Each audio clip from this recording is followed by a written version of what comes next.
Hello po mga boss. Welcome back to Ano J channel.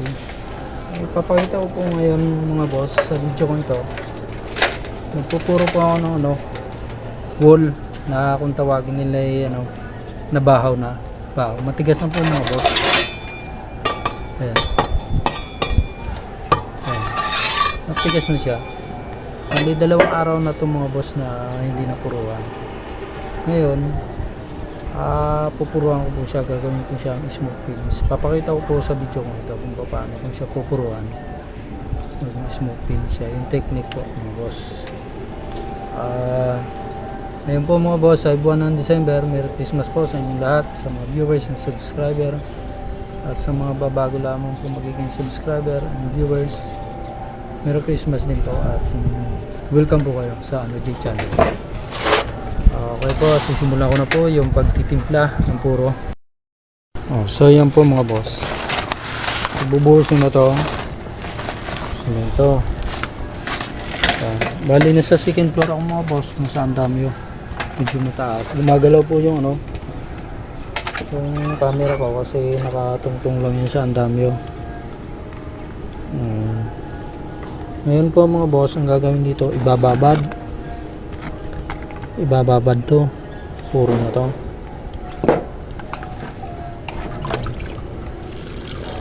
Siya ng tubig, bababad siya.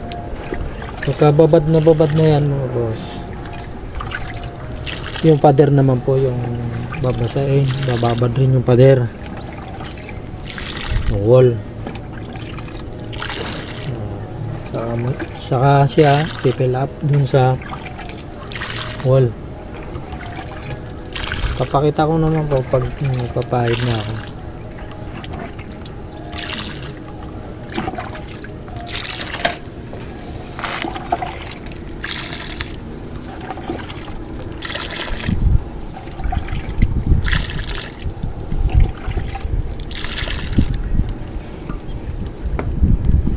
Hindi mo na siya haluin, hayaan lang siyang sumipsip. Pag nakasipsip na po ito ng tubig, tumpuro na to, yan, ibig sabihin nababad na siya, maganda na siyang ipahid sa wall.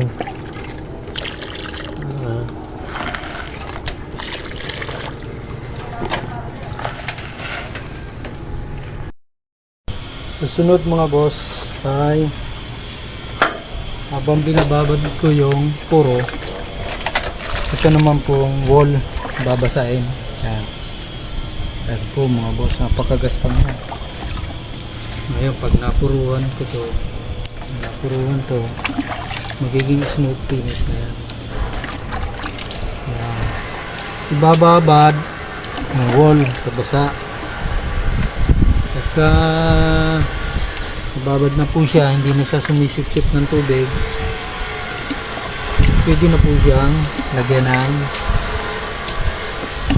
puro, first coating na puro.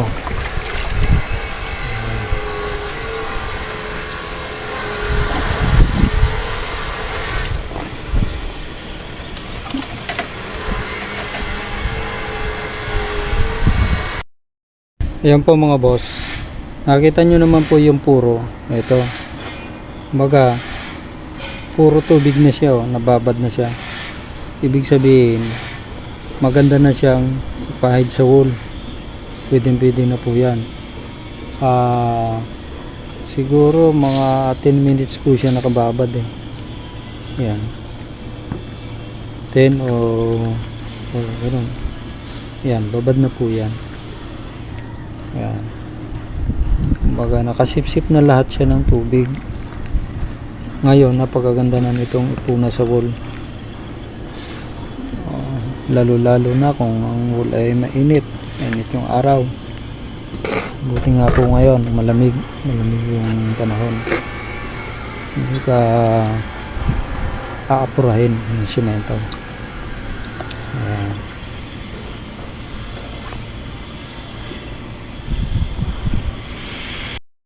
Naman po sa wall, papakita ko naman po sa inyo kung paano siya babasahin. Galing po dito sa kaitasan. Yan. Yan. Pinapaagos lang po yung pagbabasa. galing sa taas. Madahan lang. Yan, ganyan. Yan. Pagka yung maagos na yan, tubig, pagka hindi na po yan sumisip-sip yung wool na yan, nababad na siya, pwede na puro yan. Tila pa ng puro. Okay.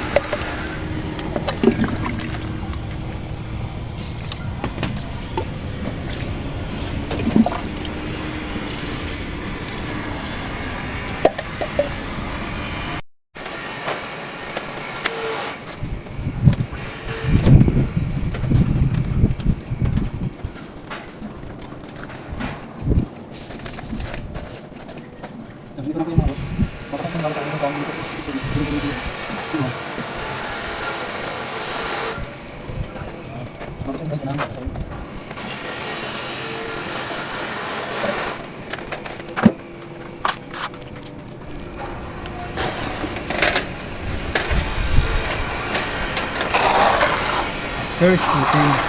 Ito yung sinasabi ko. First coating.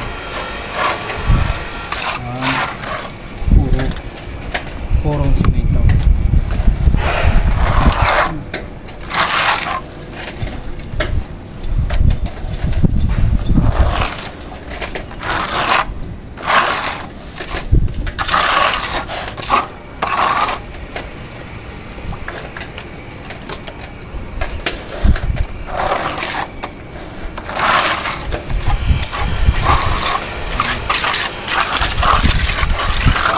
Nakadali lang yun.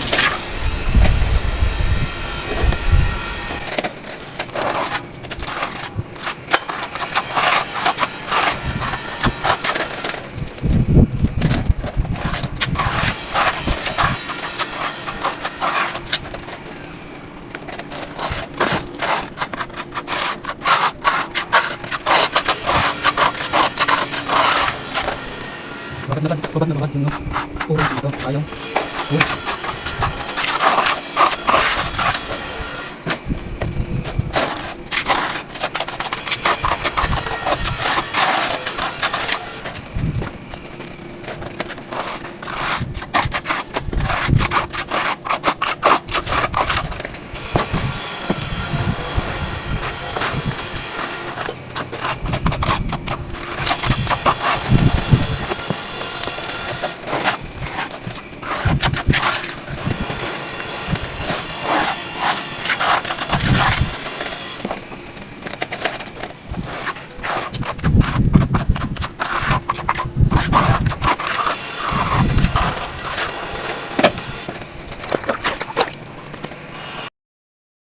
Mga boss, ayan, nalagyan ko na po lahat ng punch coating yan, puro.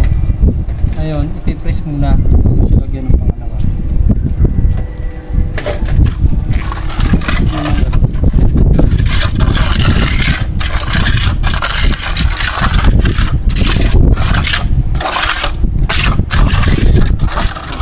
Pero kailangan boss, medyo maliksi ka rin, mabilis ka rin. Kasi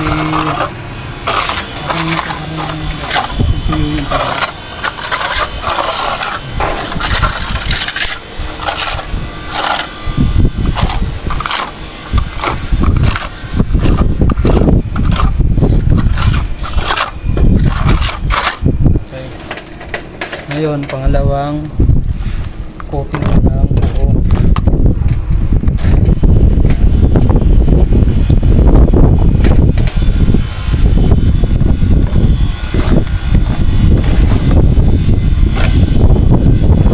Puro mga boss, magkalo. Walang puro.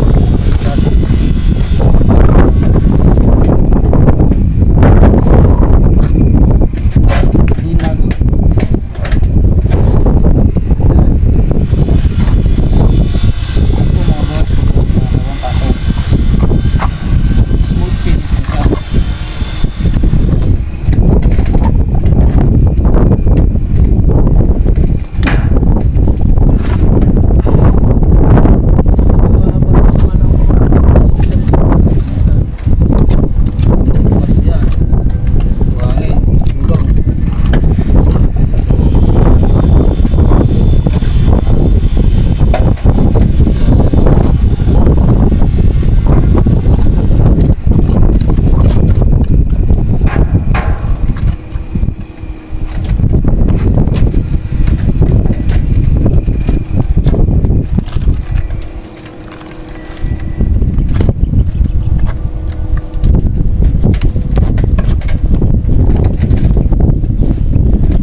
boss, natapos na po yung second coating ng puro.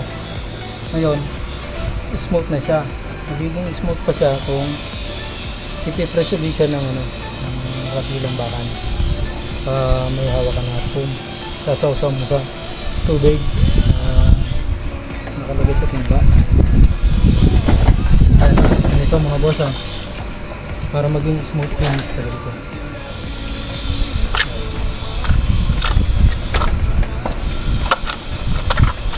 Galing sa taas mga boss yung pag-press mo.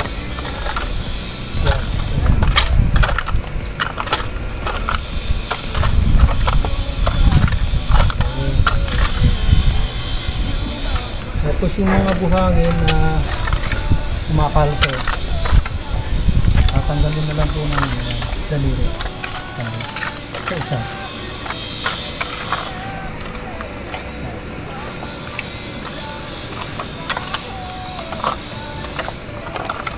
Kung lang po yung gagamitin para kontrolado mo yung ibubuhos mo na tubig.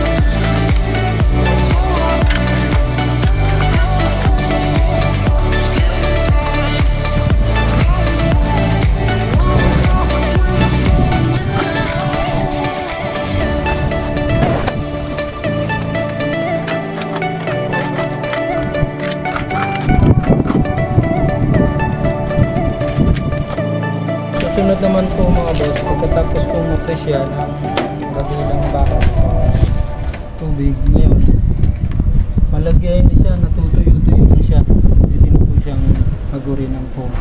Pero maano lang po yung pagkahagod mo ng foam, magaang lang yung kamay mo, magaang lang para hindi siya magkakaroon ng hagurin. Smooth feel siya, ingat. Ganyan lang po mga boss. Pag ano mong malamot pa talaga siya, hindi ko siya natutuyo, huwag mong padadaan ng foam kasi labaon yung mga ano ng foam. Yan. Pwede rin po mga boss, brush. Pero pag brush po ang gagamitin mga boss, patutuyuin mo talaga siya. Kasi babaon din yung mga hibla ng brush. Yung brush. Number 4.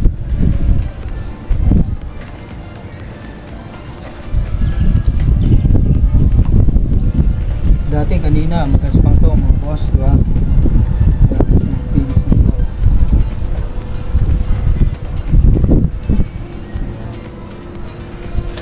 Ito mga boss, hanggang baba to. Hanggang baba, nasa second floor po sa taas, sa labas ng bahay. Ngayon, ito lang po yung video, may storage na po yung cellphone ko. Ito.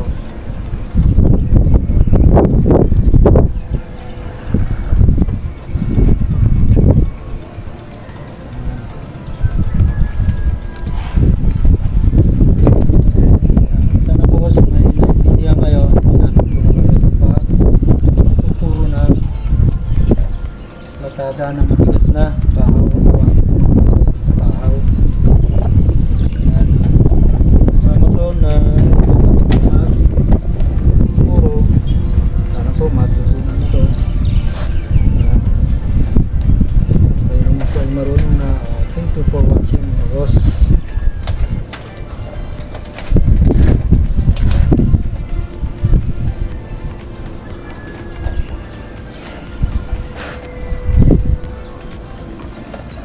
Pangit na kasi yung foam ko. So, maganda-ganda foam.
boss, natapos mo po yung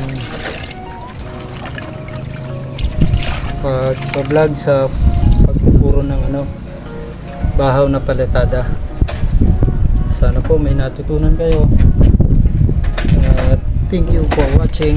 God bless. Ingat po kayo palagi mga boss.